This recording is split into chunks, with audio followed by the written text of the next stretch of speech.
خمسة وخميسة سبورتنج بيضرب الاهلي 3 ماتشات ورا بعض وبياخد الدوري. مش بس كده، ده ضاربينهم كمان في كاس مصر، واخدين منهم السوبر.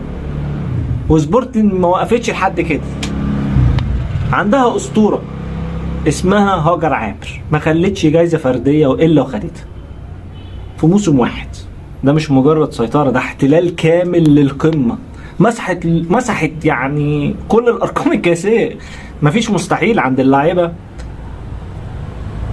هاجر هي فعلا بتثبت ان احنا عندنا محمد صلاح جديد في كرة الباسكت في اسكندرية.